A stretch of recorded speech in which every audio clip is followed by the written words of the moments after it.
بسم اللہ الرحمن الرحیم۔ ناظرین السلام علیکم۔ آج ہم بات کریں گے جو سپہ سالار نے اور گورنمنٹ آف پاکستان نے سمگلنگ کے خلاف اقدامات اٹھائے ہیں، جن میں آپ تک اطلاعات آ چکی ہیں کہ طورخم، چمن، سست یہ والے جو ایریاز تھے جہاں سے یہ ساری سمگلنگ وغیرہ ہوتی تھی، لوگ احتجاج بھی کر رہے ہیں۔ دراصل ان کا کوئی اپنا انٹرسٹ نہیں ہے، اس کے پیچھے جو لوگ ہیں ان کے مفادات ہیں۔ یہ تو سامنے ایک دکھانے کے لیے لوگ احتجاج کر رہے ہیں، دراصل دستانوں کے اندر ہاتھ کچھ اور ہیں۔ ناظرین، میں ہمیشہ اس بات کا قائل رہا ہوں کہ پاکستان کسٹم میں 85% لوگ دیانتدار، اچھے اور قانون پر عملداری کرنے والے لوگ ہیں۔ جب 15% دوسرے ڈپارٹمنٹ کا چہرہ بنتے ہیں تو خرابی آتی ہے۔ ابھی پچھلے دنوں خفیہ ایجنسیوں کی رپورٹس پر تبادلے ہوئے تو اچھے چہرے چند آئے، باقی آتے رہیں گے۔ لیکن جو امپورٹ کے کور میں سمگلنگ ہے وہ کیسے روکی جائے؟ کراچی میں دیانتدار چیف کلیکٹر جناب محمد محسن رفیق صاحب صرف 3-4 کنٹینرز اتارے ہیں اور کروڑ روپے سے اوپر ریکوری ہوئی اور کنٹراوینشنز بھی بنی ہیں۔ اسی طرح لاہور میں ڈائریکٹر کسٹم انٹیلیجنس محترمہ طیبہ کیانی صاحبہ، انہوں نے چیف کلیکٹر محترمہ سائمہ شہزاد صاحبہ پنجاب سے ریکویسٹ کی کہ یہ 2-3 کنٹینر ہیں، ہم بھی ان کو دیکھنا چاہتے ہیں، تو وہ جوائنٹ ایگزامینیشن ہوئی۔ اس میں ناظرین کوئی 22 کے قریب آئٹمز ایسی ہیں جن میں ڈکلیریشن کا فرق تھا، یعنی کہ وہ آپ ابھی سکرین پر دیکھ رہے ہوں گے، اور ملینز کا فرق پڑا۔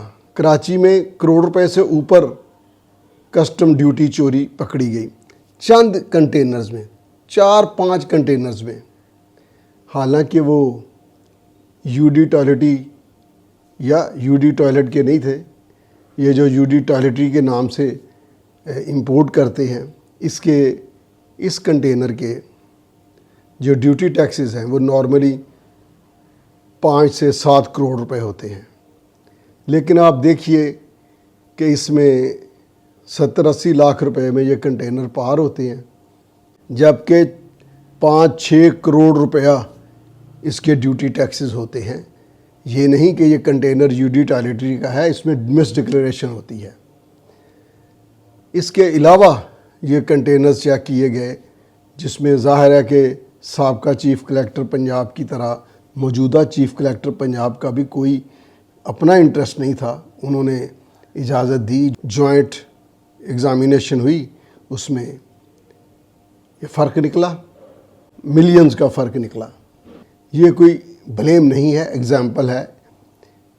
کوئی 12 کنٹینر کھلتے ہیں، اس میں جو کنٹینر ایگزامینیشن کے بعد کلیئرنس کے لیے تیار ہوتا ہے، جو گیٹ آؤٹ کے لیے تیار ہوتا ہے، اس میں سپیس رکھی جاتی ہے، اور دوسرے جو کنٹینر ہیں وہ سیم پارٹیز کے ہی یا جس نے منگوائے ہوتے ہیں تو اس میں جو نان ڈکلیئرڈ آئٹمز ہوتی ہیں وہ اس کنٹینر میں ڈال دیے جاتے ہیں، 10, 12, 15 کارٹن، اور وہ پھر نکال دیے جاتے ہیں۔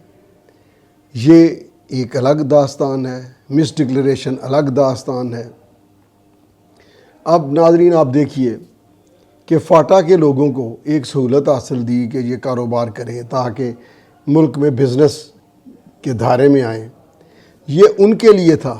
یہاں کے لوگوں نے کیا کیا کہ ان کے نام کے لائسنس بنوا کر ٹی وی پینل، جو کہ اگر یہاں پر ہو وہ 4900 روپیز کا کلیئر ہوتا ہے، وہاں پر ہو وہاں سیل ٹیکس نہیں ہے تو وہاں پر 1200 روپے میں 3700 روپیہ ایک پیس کا فرق ہے، اور 1,86,000 روپے میں وہاں سے کلیئر ہوتا ہے، جو یہاں 5,80,00,000 کے قریب پیسوں سے وہ ریلیز ہو سکتا ہے۔ یہ ایک الگ کرپشن کا کاروبار گرم ہے، یہ گورنمنٹ کی پالیسی ہے، اس میں کپڑا وغیرہ اور دوسری چیزیں تو الگ۔ میں یہ آپ کو ٹی وی پینل کی بات کر رہا ہوں جو فاٹا کے نام پر اتنی عوام فاٹا کی نہیں جتنے ٹی وی پینل امپورٹ ہو چکے ہیں۔ ناظرین، اس کے علاوہ آپ یہ دیکھیے کہ یہ ایک پروگرام میں نے کہا کہ جس چار کا ٹولہ، مجھے دوستوں کے فون آئے کہ چار کا ٹولہ کون ہے؟ اب وہ چار کا ٹولہ 7 کا ٹولہ بن چکا ہے، اس سے بھی زیادہ کا، اور دھمیں پکڑی ہوئی ہیں، نہیں پتہ چلتا آگے کون لگا ہوا ہے، لیکن جو ہے اس کو سبھی جانتے ہیں۔ اب ناظرین، اگر کلیکٹر کو نہ پتہ چلے کہ اس کا پی اے اس کے نام کے پیسے اکٹھے کر رہا ہے، ناظرین اگر یہ انٹیلیجنس بھی نہیں ماتحت دیتے تو پھر باہر کی ایجنسیز نے تو رپورٹس تیار کرنی ہے، پھر غصہ نہیں کرنا چاہیے۔ جو میں ٹی وی پینل کی بات کر رہا تھا، اس میں 14,000 پیسز آتے ہیں ایک کنٹینر میں، اور وہ 14,000 جو پیسز آتے ہیں، ایسے کئی کنٹینرز وہاں کلیئر ہو چکے ہیں، کپڑے کے بھی دوسری چیزوں کے بھی۔ بہرحال وہ فاٹا کی بات ہم کر چکے، اس میں گورنمنٹ کو کچھ ایسی قدغن لگانی چاہیے کہ فاٹا کا جو امپورٹر ہے یا جو بھی ہے، اس کو جو بھی سہولت ہے وہ اس کی حد تک رہے، آگے وہ اپنی سہولت فروشی نہ کریں، کیونکہ یہاں کا جو لوکل وہ ہے مینوفیکچرر ہے، اس کے ساتھ بہت سخت زیادتی ہے، اور جو پھر سیدھا کراچی لاہور میں اپنا سامان منگواتے ہیں ان کے ساتھ مختلف زیادتی ہے۔ اب آپ دیکھیے کہ یہ کراچی میں، یہ آپ سکرین پہ دیکھ رہے ہیں، یہ چند کنٹینر لاہور میں جو کسٹم انٹیلیجنس ڈائریکٹر لاہور نے ریکویسٹ کر کے آجزانہ طور پر کنٹینر چیک کیے تو اس میں بھی فرق آیا۔ یہ پورے ملک میں ہو رہا ہے، اور اب جو سننے میں کیا، سب ایجنسیز کو پتہ ہے، سب لوگوں کو پتہ ہے کہ یہ بربادی کیوں ہوئی۔ پچھلے دنوں وزیر اعظم پاکستان کا سٹیٹمنٹ تھا، پتہ نہیں 80 سے زیادہ محکمے جو ہیں وہ نجکاری کر دی جائے گی۔ تو میں حیران تھا کہ ایک سپرڈنٹ کسٹم مجھے کہنے لگا کہ فلاں ایجنٹ آپ کا واقف ہے۔ میں نے کہا جانتا ہوں اس کو، کیا مسئلہ ہے؟ کہتا ہے جی میری اسے کہہ دیجئے کہ پوسٹنگ کروا دیں۔ اور وہ اپریزروں کو اور کسٹم کے افسروں کو وہ کہتا پھرتا ہے کہ جی میں ادھر رہنا ہے کہ نہیں رہنا۔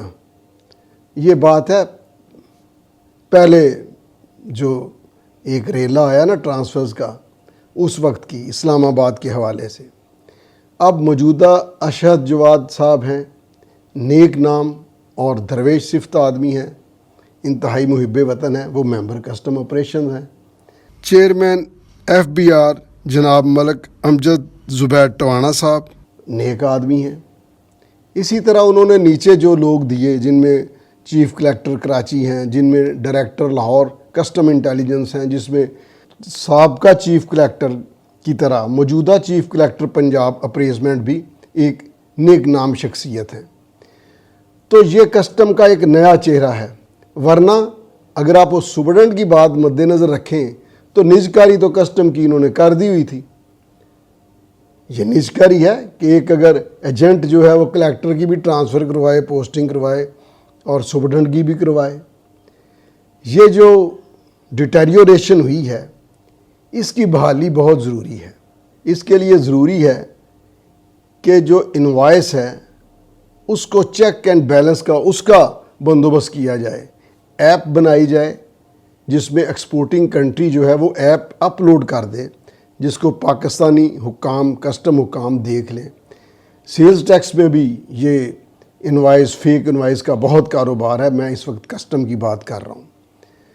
تو ناظرین، اگر آپ ابھی یہ جو سکرین پہ نظر آ رہا ہے، کسی کنٹینر سے انوائس جو ہے وہ فاؤنڈ نہیں کی گئی، انوائس ناٹ فاؤنڈ، یعنی کروڑوں روپے کا سامان ہے اور انوائس نہیں ہے۔ یہ سب انوائسز لوکل بنتی ہیں، تیار ہوتی ہیں، ادھر ٹائپ کی، چائنا میں پتہ نہیں کیا لکھا ہوگا، اور یہ زیادہ کاروبار انوائسز کا دبئی اور چائنا کے حوالے سے ہے۔ ان کی ایکسپورٹنگ کنٹری یا ایکسپورٹنگ پورٹ سے جو بھی ایکسپورٹر ہے اس سے ویریفیکیشن کروا لی جائے، اور اگر وہ ظاہر ہے کہ وہ ٹائم ٹیکنگ کام ہے، وہ زیادہ ٹائم لے گا، تو ایک ایپ ہونی چاہیے جس میں انوائس جو ہے وہ ویریفائی ہو جائے۔ ناظرین، ایک میرے بہت ہی مہربان اسلام آباد سے کسٹم کے آفیسر ہیں، انہوں نے کہا کہ فلاں لوگ ہمیں اگر انفارمیشن دیں تو آپ کے خیال سے کیا خیال ہے کہ یہ لوگ قابل بھروسہ ہیں جو بتا رہے ہیں کہ فلاں پورٹ پر، فلاں جگہ پر فلاں افسر، فلاں ایجنٹ، فلاں جو بھی سہولت کار ہے وہ یہ کام کر رہا ہے؟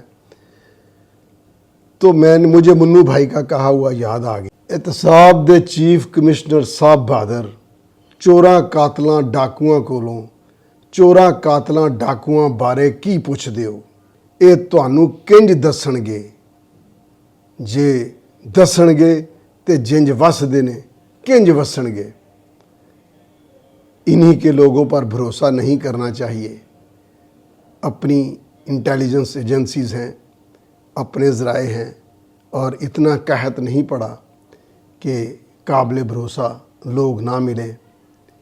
لہٰذا میں سمجھتا ہوں کہ موجودہ جو اقدامات اٹھائے ہیں جناب سپہ سالار نے، جناب Syed Asim Munir chief of army staff نے، وزیر اعظم صاحب نے، چیئرمین صاحب نے، اور نیچے جو انہوں نے نئے لوگوں کو لگایا ہے، جن میں پہلے بتا چکا ہوں کہ یہ تو پہلے بھی چیف کلیکٹر پنجاب بہت ایک اپ رائٹ اور جیم آف پرسن تھے، اب ان کی جگہ بھی بہت ہی عمدہ شخصیت جو ہیں وہ چیف کلیکٹر آف پنجاب اپریزمنٹ ہیں، اسی طرح ڈائریکٹر انٹیلیجنس لاہور ہیں، اسی طرح ممبر آپریشنز ہیں۔ تو ہم امید رکھتے ہیں کہ یہ اس کا تدارک ضرور کریں گے، یہ جعل سازی، یہ جعلی انوائسز، اور ناظرین عجیب فلمی نام رکھے گئے ہیں، جیسے وہ انڈین فلموں کی انڈر ورلڈ ہے نا کہ DK، JK، JJ، اور اب ہے JJJ۔ میں کہوں یار یہ JJ کون ہے؟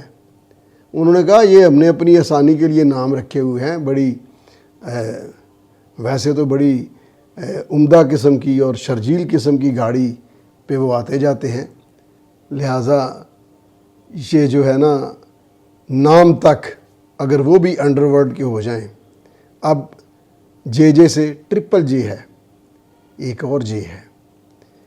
کراچی میں بہت سے لوگ پریشان ہوئے جب چیف کلیکٹر کراچی نے یہ 3-4 کنٹینر یا جتنے بھی کنٹینرز انہوں نے ری چیک کیے، تو پھر انہوں نے فیلڈ سے اٹھا کر نا ایک پریشان حال کو اپنے پاس ہی بلا لیا، اور امید رکھتا ہوں کہ کسٹم کا اچھا چہرہ پریویل کرے گا، اور جو معذرت کے ساتھ اگلی چہرہ ہے وہ پس منظر میں چلا جائے گا۔